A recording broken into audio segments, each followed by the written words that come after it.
if you're just getting into voiceover, and in particular, if you're getting into audiobook narration, one of the things you might be concerned about is recording and how to keep the noise of your computer out of your recordings.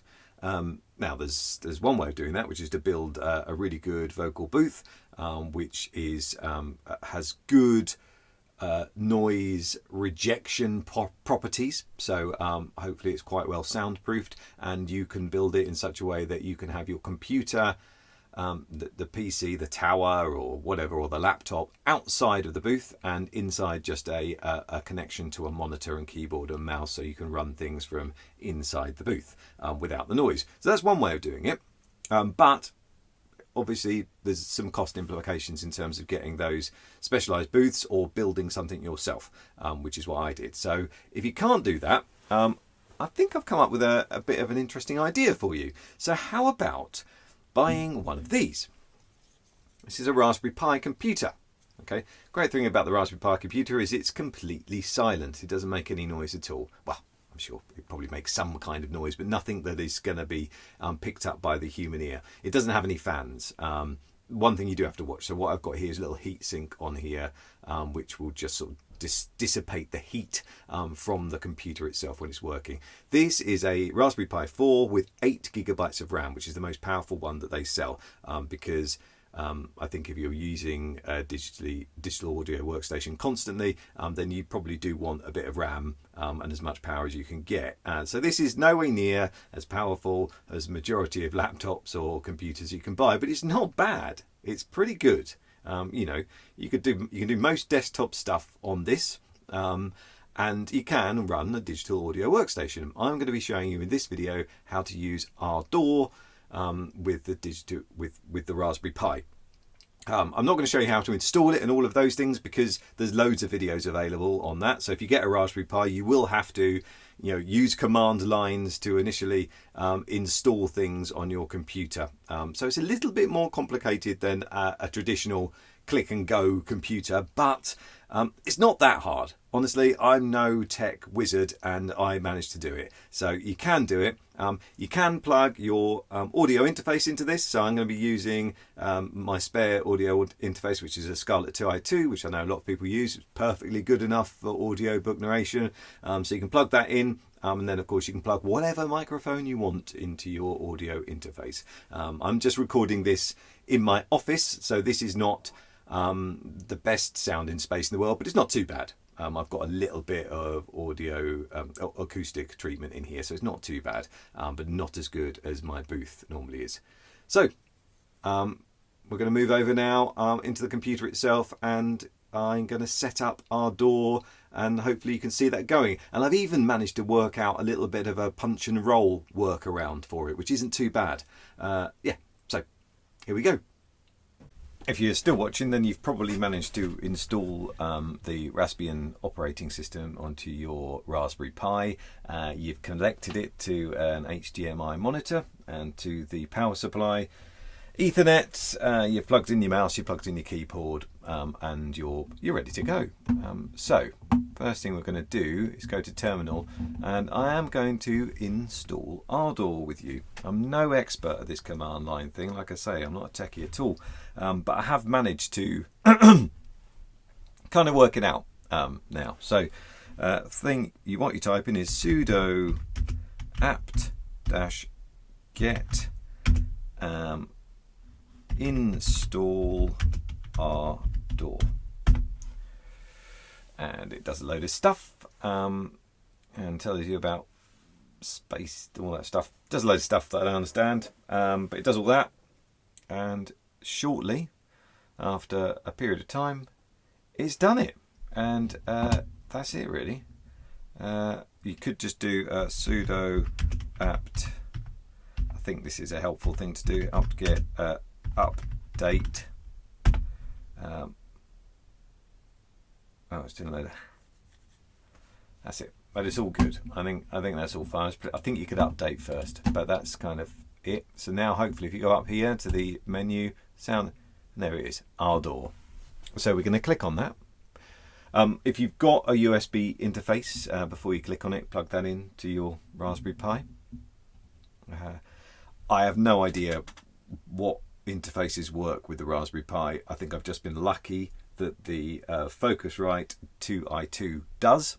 I've heard that other ones don't. So I'm sure all these things can be fixed, but it's probably easier if you get one that does work. So here we go. These are sessions actually I've done before, so I uninstalled this and reinstalled it, but it's left some of the orphans from the previous installation. So just for your benefit, let's go new session. We go empty. Well, let's go a recording session. That's an idea, isn't it? And then we'll give it a name. I call it Ardour first. Okay, whatever. Call it whatever you want. Open it up. So you should be able to see there that you have your input device and your output device. The audio system is ALSA. I don't know what that means, but it works. And click Start.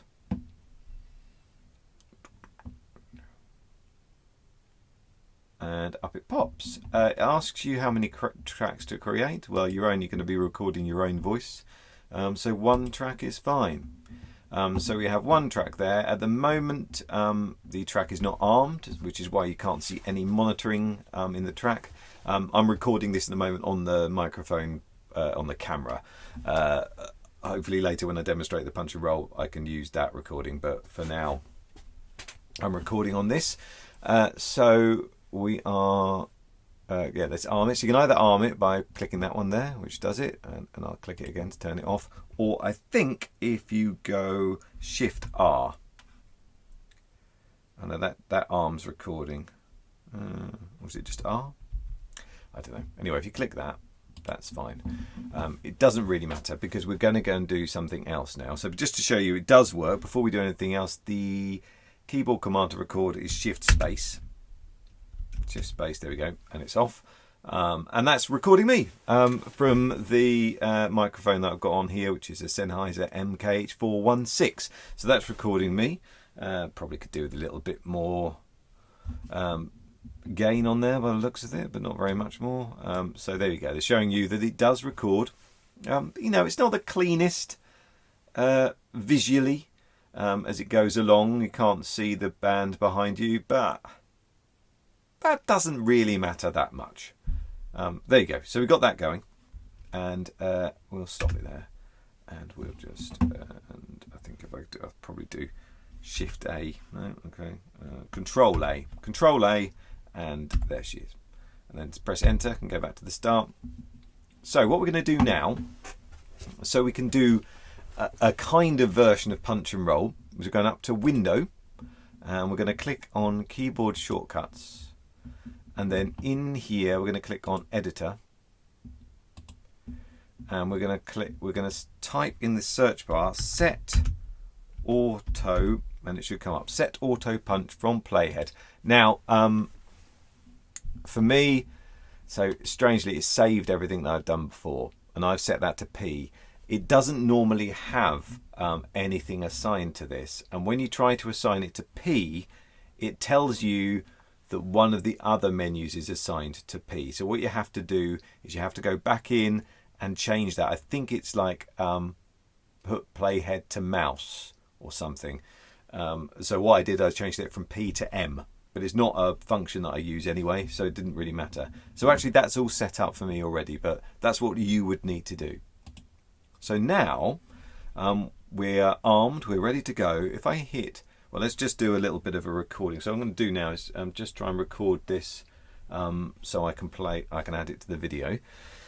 So here we go. Let's just do a bit of something rather. So hit Shift Space to start recording. Fury said to a mouse that he met in a house. Let us both go to law. I will prosecute you. Come, I'll take no denial. We must have the dial. Oh, made a mistake. So we're going to go back. I'm going to have to put my headphones on so I can hear myself going back. So I'm going to skip back with the arrows just a little bit. We must have the dial. So we're going to go. We must. So I'm going to go there. Now that's my punch in point. So I'm going to hit P.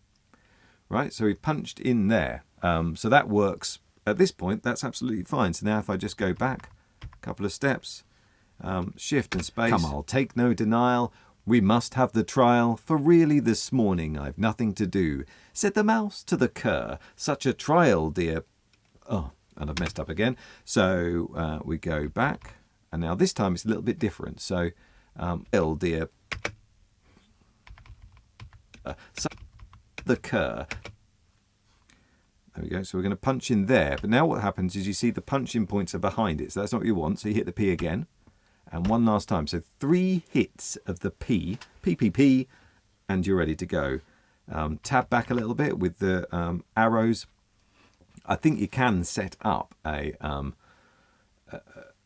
way of I've forgotten what it's called, where it kind of where you can go back a little bit automatically and then it goes in. I think I did do that before, but I haven't done it here. But to be honest, it's not a big deal just to press the back key a couple of times. So now we press Shift and Space. You could reassign the record to R or something else that's more effective for you through the keyboard shortcuts. Do it however you want, but here we go. Said the mouse to the cur, such a trial, dear sir, with no jury or judge would be wasting our breath. I'll be judge, I'll be jury, said cunning old... So let's go back to here. Our breath. Okay, and now we're going to punch, punch, punch. So we're in again, and back a couple of spots. Oh, and Shift and Space. Wasting our breath. I'll be judge, I'll be jury, or whatever it was. So I messed it up again. F. I could probably do Control Z. Oh, there, Control Z, and we're back to where we were anyway, so we're all good. Shift, give myself a bit more space. Shift. Such a trial, dear sir, with no jury or judge would be wasting our breath. I'll be judge, I'll be jury, said cunning old fury. I'll try the whole cause and condemn you to death. There you go. Okay, so hopefully that will go back to the start base to start recording. Fury said to a mouse that he met in a house, let us both go to law, I will prosecute you. Come, I'll take no denial, we must have the trial, for really this morning I've nothing to do. Said the mouse to the cur, such a trial, dear sir, with no jury or judge would be wasting our breath. I'll be judge, I'll be jury, said cunning old fury, I'll try the whole cause and condemn you to death. So not the best cut-in that you've ever seen in your life there, but that was just me getting the volume wrong and everything. And I haven't edited this in any way whatsoever, so this is exactly how it comes out. Now, what you will find with the Raspberry Pi is you're not going to be able to run RX7 isotope, anything like that. A lot of the plugins that you might be used to if you're running a Windows machine or a Mac may not be available. But there are, I mean, I've been looking into it, and there are a lot of plugins available. Of course, like with most digital audio workstations, they are aimed at music makers. But there's some incredible stuff out there. Calf Studio plugins, they have some really, really complex multi-level equalizers and compressors and things like that. So I think if you got your head around that, you could probably edit a voiceover perfectly well on this, but you would be working in a different way. You probably wouldn't find so many tutorials. You've got to be someone that's willing to look into it. But what I think with this is really what you need to do. This is great for somebody that's working and they just want to record themselves. They want to punch and roll. They don't want any background noise. They want a really super cheap setup because it's I mean that's the best Raspberry Pi you can get, and I think it's £70. You can get one for £50 that's 4 gigabytes of RAM, which may well do you. I don't know. So that's very little money for a computer that's absolutely silent, and as you can see, it does the job. It does record you. So yeah, I think this could be really useful for people, and I'm really interested in recording on it. I think at some point I'm going to set it up in my booth and I'm going to record a whole book on it and see what kind of quality I can get out. I think there might be an interesting project out there if I could find a book that's about kind of modern microcomputing or something like that, then it might be the ideal situation. Anyway, I hope that's useful to some of you, and yeah, I'd love to hear people's reports and experiences, and if anybody manages to develop the software a bit further and add some things to it to make it more user friendly for voiceover, I think we could be onto a winner. Thanks. Bye.